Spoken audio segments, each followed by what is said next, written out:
Pemirsa masih di IDX Consensus Closing dan kami juga masih mengundang Anda untuk bisa berpartisipasi di WhatsApp interaktif seperti yang tertera di layar televisi Anda nantinya. Dan sebelum kita lanjutkan perbincangan, kita akan coba lihat 4 saham pilihan yang direkomendasikan dan mungkin saja bisa menjadi referensi. Namun lagi-lagi keputusan investasi tetap ada di tangan pemirsa IDX Channel. 4 saham pilihan yang direkomendasikan di antaranya saham big cap ada Astra International hari ini mengalami tekanan yang cukup dalam di tengah rilis kinerja dan juga seiring pelemahan dalam indeks harga saham gabungan hari ini. Direkomendasikan buy on weakness, supportnya di 6.500, resisten hingga ke 6.900. AADI buy on weakness 8.800, resisten hingga ke 9.600. HMSP buy on weakness, supportnya di 870, 970, dan ELSA juga direkomendasikan buy on weakness, supportnya di 810, resisten hingga ke 885. Ada Astra, AADI, HMSP, dan ELSA, dan lagi-lagi keputusan investasi tetap ada di tangan pemirsa IDX Channel. Pak Nafis, kita lanjutkan kembali Pak, 4 saham pilihan yang Anda rekomendasikan. Langsung saja kita ke Astra Pak. Hari ini ikut menjadi pemberat indeks harga saham gabungan seiring rilis kinerja mereka dari posisi pendapatan dan laba bersih cenderung mengalami penurunan ini. Pertimbangan ICI masuk ke dalam salah satu saham pilihan Anda Pak Nafis. Saham ASI ini bisa kita manfaatkan untuk buy on weakness di kisaran level supportnya itu di level 6.500 hingga 6.725. Untuk area resisten terdekat di 6.900 hingga 7.250. Dalam sepekan, ASI ini mencatatkan net foreign inflow sekitar melihat dari segi bisnisnya yang sangat bagus dan juga memiliki diversifikasi yang cukup oke. Namun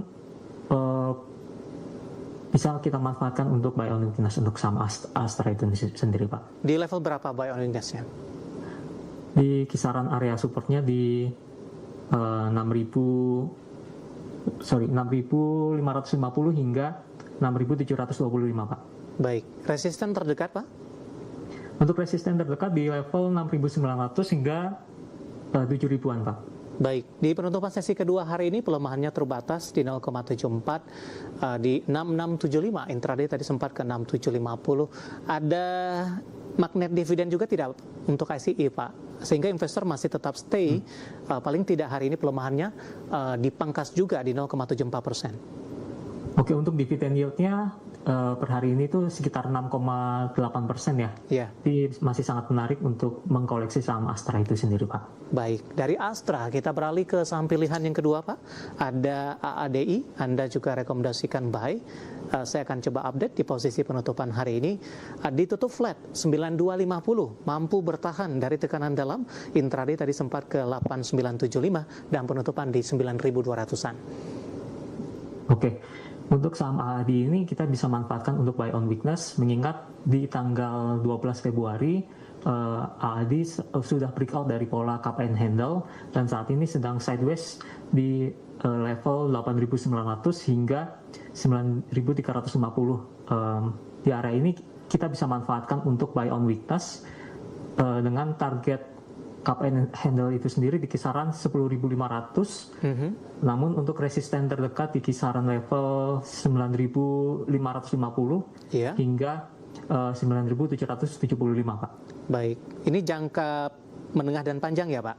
Iya, betul Pak. Baik, penutupan hari ini di 9250 ditutup flat dan intraday tadi sempat melemah dan ada perlawanan 8975 level terendah untuk Adaro, untuk AADI maksud kami. Adaro andalan Indonesia atau BK. Dari AADI kita beralih ke saham pilihan yang ketiga Pak. Kita akan coba cek untuk HMSP. Tapi sebelum kita ulas untuk HMSP Pak, beberapa saham konsumer hari ini justru kompak mengalami penguatan Pak di tengah koreksi dalam indeks harga saham gabungan. Ada Unilever juga, Gudang Garam juga hari ini juga melesat. Kemudian juga beberapa saham lainnya juga menunjukkan penguatan. Bagaimana Anda melihat ini posisi saham-saham konsumer ini masih tetap tangguh dan melaju signifikan di tengah pelemahan dalam indeks harga saham gabungan? Oke, untuk saham-saham konsumer seperti Unilever, HMSP, Gudang Garam dan sebagainya itu terjadi karena mendekati libur Lebaran, Pak. Oke. Jadi ketika mendekati libur Lebaran, para investor cenderung untuk membeli saham-saham consumer sebagai diversifikasi aset mereka, Pak. Baik. Seperti itu, Pak. Analisisnya untuk HMSP yang masuk ke dalam saham pilihan?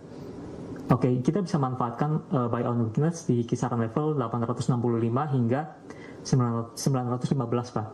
Untuk resisten terdekat di kisaran 970 hingga 1000. Baik. Buy on weakness di kisaran 865 dan 915. Penutupan hari ini di 905, Pak. 915 intraday hari ini. Untuk perdagangan Senin sudah direkomendasikan masuk tidak? Atau mungkin ada beberapa hal yang mungkin bisa diperhatikan untuk HMSP karena arahnya mungkin tidak tertebak. Apakah ada pembalikan arah ke zona merah untuk Senin HMSP? Oke, ada kemungkinan HMSP akan sideways terlebih dahulu ya. Ya. Mungkin sampai mendekati Lebaran atau setelah Lebaran mungkin mulai ada flow, karena saya melihat volume perdagangan dalam beberapa hari terakhir mulai melemah ya, dan memang sepertinya akan sideways terlebih dahulu di area support ini, Pak. Baik, penutupan hari ini pemirsa 905 melemah di menguat masuk kami di 2,26%, berlawanan arah dengan indeks harga saham gabungan tadi sempat melemah 875, kemudian cenderung mengalami penguatan secara intraday. Dari HMSP, Pak Nafis, kita akan coba lihat sampel yang terakhir ada Elsa ini, Pak. Anda juga rekomendasikan buy on weakness. Kita akan update posisi penutupan perdagangan hari ini untuk Elsa, pemirsa, di mana Elnusa di penutupan sesi kedua menguat di 0,89% di 850. Analisis untuk Elsa, Pak Nafis. Oke, saham Elsa ini cukup menarik ya, sangat-sangat kuat, mengingat ketika IHSG halt pada tanggal akhir Januari kemarin, namun saham Elsa masih bertahan di fase uptrendnya. Yeah. Dan kita bisa manfaatkan untuk buy on weakness saham Elsa di kisaran level supportnya yaitu di 810 hingga 820, Pak. Oke. Untuk resisten terdekat di kisaran level 885. Baik. Saya akan coba cek juga ini, Pak, untuk Elsa. Pergerakannya dalam beberapa waktu terakhir naiknya juga sudah cukup signifikan.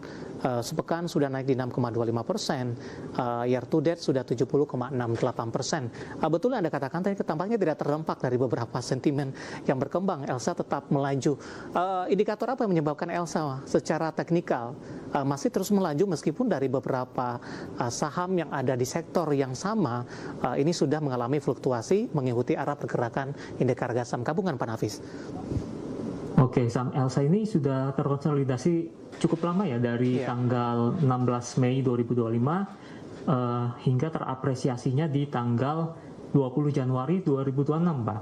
Sehingga fase ini merupakan fase akumulasi yang sangat lama bagi saham Elsa, sehingga ketika breakout di tanggal 20 Januari itu, saya rasa kenaikannya cukup wajar ya, karena akumulasinya yang terjadi cukup lama, Pak. Baik, 4 saham pilihan yang direkomendasikan ada Astra International, AADI, HMSP, dan terakhir ada Elsa. Dan lagi-lagi keputusan investasi tetap ada di tangan pemirsa IDX Channel. Baik, Pak Nafis, kita akan hold kembali terlebih dahulu, Pak. Saya akan coba sampaikan update penutupan perdagangan di sesi kedua hari ini dan juga beberapa informasi grafis yang berhasil dihimpun oleh tim redaksi kami. Dan pemirsa, kabar baik datang dari indeks harga saham gabungan. Di penutupan perdagangan di sesi kedua hari ini, indeks harga saham gabungan berbalik ke zona hijau meskipun persentase penguatannya sangat tipis di 0,00% dan ditutup di level 8.235.485. Intraday indeks harga saham gabungan hari ini lebih dominan bergerak di zona merah, dibuka di 8.211, langsung dibuka tertekan pada pagi tadi. Kemudian beberapa menit pasca pembukaan indeks harga saham gabungan langsung mengalami tekanan yang cukup dalam di 8.093.740. Kemudian kita akan coba lihat beberapa data yang berhasil dihimpun oleh tim redaksi kami terkait juga dengan posisi beberapa indeks lainnya di penutupan sesi kedua perdagangan hari ini di tengah penutupan posisi indeks harga saham gabungan MNC 36 melemah di 0,58%, Jakarta Islamic Index tertekan di 1,05%, LQ45 juga melemah di 0,42%. Selanjutnya rotasi pergerakan sektoral pemirsa, sektor industri belum tergoyahkan. Sore hari ini masih memimpin penguatan signifikan di 4,48%, konsumsi non primer juga menguat di 2,88%, keuangan masih menjadi pemberat di 0,83%, infrastruktur juga melemah di 0,36%. Next ke grafis saham-saham yang masuk ke dalam deretan top gainers pemirsa. BNBR menguat di 214, penguatan signifikan hari ini.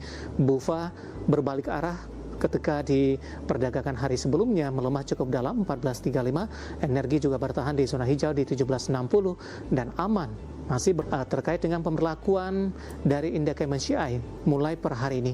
BBCA tertekan ke 7175, PTRO melemah di 6125 dan BP tertekan di 294. Updatean penutupan perdagangan di sesi kedua dan semoga bisa menjadi referensi untuk Anda terutama dalam menghadapi perdagangan di minggu depan.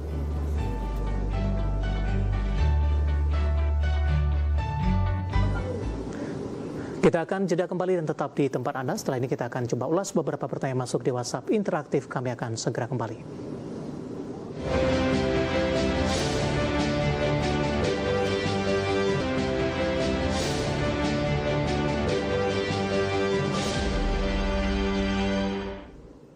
Kita sudah sampai di segmen terakhir dan terima kasih untuk Anda yang masih bergabung bersama dengan kami. Pak Nafis, kita lanjutkan kembali, waktu kita cukup terbatas Pak. Langsung saja kita ke pertanyaan pertama. Menanyakan saham NCKL Pak, target sampai dengan awal Maret di 2026. Pertanyaan datang dari Bapak Jason Johan dari Jakarta. Silakan Pak Nafis untuk NCKL. Oke, untuk NCKL sendiri hari ini ditutup menguat 6,57% dengan resisten terdekat itu di kisaran level 1595 ya. Adapun kemungkinan menguat dan breakout dari area resisten terdekat dan menembus all time high baru dalam beberapa minggu ke depan, Pak.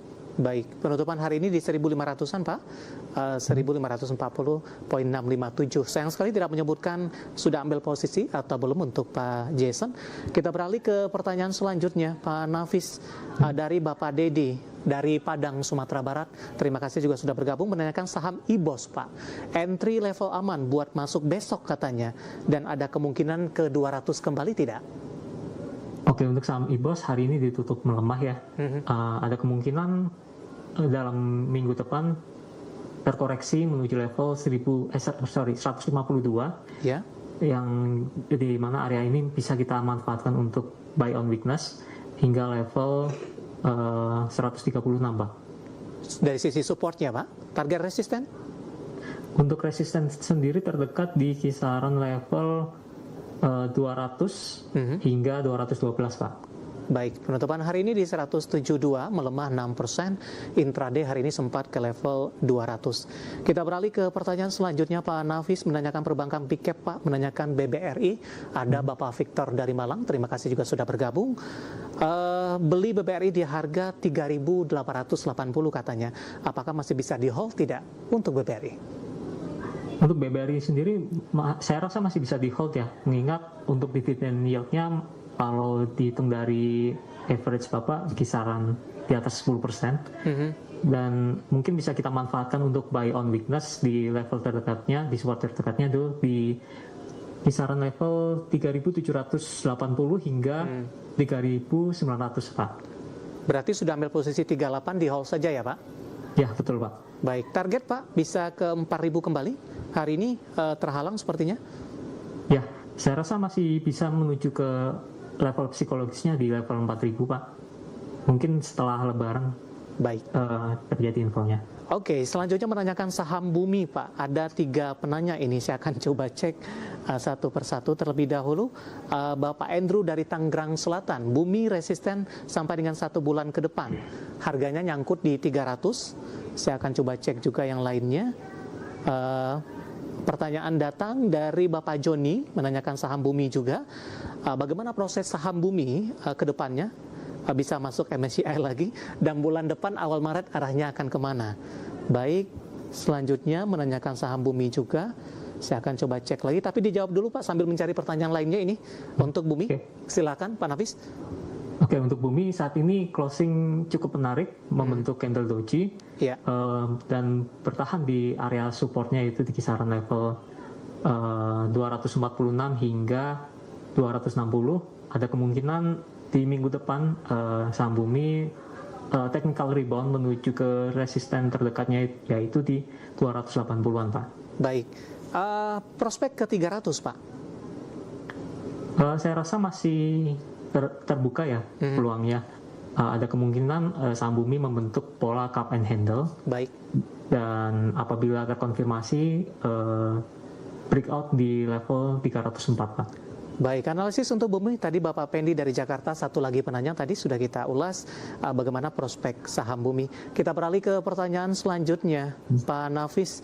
Saya akan coba cek ini menanyakan saham Raja, Pak. Ibu Lestari dari Jakarta.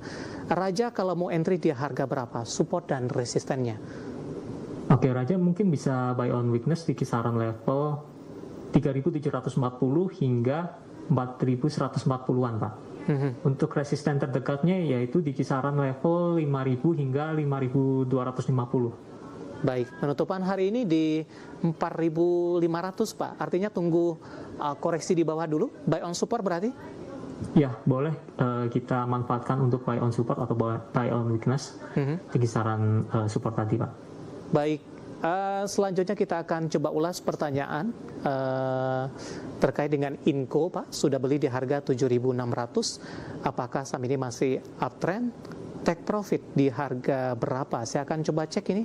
Oh, dari Ting, tapi tidak menyebutkan lokasinya. Silakan Pak untuk Inco. Inco hari ini ditutup menguat signifikan 11,27%. Jika masih memiliki average di 7.600, maka bisa manfaatkan untuk mungkin sell on strength di kisaran 8.025 atau di 8.600 yang dimana 8.600 ini merupakan area tertingginya saham Inco di tahun 2022 ya. Baik. Untuk support terdekat di kisaran level 7.050 hingga 7.475, 1.210 dan untuk harga emas sendiri saat ini sedang sideways di level 5.202. Ada kemungkinan harga emas itu sendiri menuju ke level all-time high-nya sebelumnya Pak. Ya, baik. Jadi saya sarankan untuk mungkin buy on weakness di kisaran level tadi atau mungkin di hold saja, tidak masalah. Oke, kali ini kita ke Bali Pak. Ada Ibu Aini. Terima kasih juga sudah berpartisipasi menanyakan saham Telkom Pak. Hari ini juga ikut menjadi pemberat untuk indeks harga saham gabungan. Ya, untuk saham Telkom sendiri dalam beberapa hari terakhir memang tercatat sudah ada net foreign inflow yang cukup signifikan. Namun kita bisa manfaatkan untuk buy on weakness di kisaran 3.460 hingga 3.550 yang dimana area ini merupakan area cup and handle-nya dan ada kemungkinan di minggu depan cenderung sideways untuk saham Telkom itu sendiri Pak. Baik, penutupan hari ini di 3.540. Untuk resistennya yaitu di kisaran 3.000. Ya, untuk area resistennya sendiri di kisaran 3.680 hingga 3.740 Pak. Baik, 3.540 penutupan hari ini melemah di 3,01%. Ibu Aini di Bali dan lagi-lagi keputusan investasi tetap ada di tangan pemirsa IDX Channel. Terima kasih sudah bergabung para pemirsa dan silakan bergabung bersama kami kembali di waktu dan di program sama di perdagangan di minggu depan. Pak Nafis, terima kasih juga sudah berpartisipasi. Sehat selalu Pak. Ya, terima kasih Pak David. Baik, ada Bapak Nafis Kania Sanoka, Investment Education, Online Trading Officer, PT Yuanta Sekuritas Indonesia. Dan pemirsa jangan lupa saksikan program Prime Market Highlight yang akan tayang pada pukul 20 waktu Indonesia Barat. Karena urusan masa depan harus terdepan, aku investor saham. Saya David San Oval pamit undur diri. Sampai berjumpa kembali.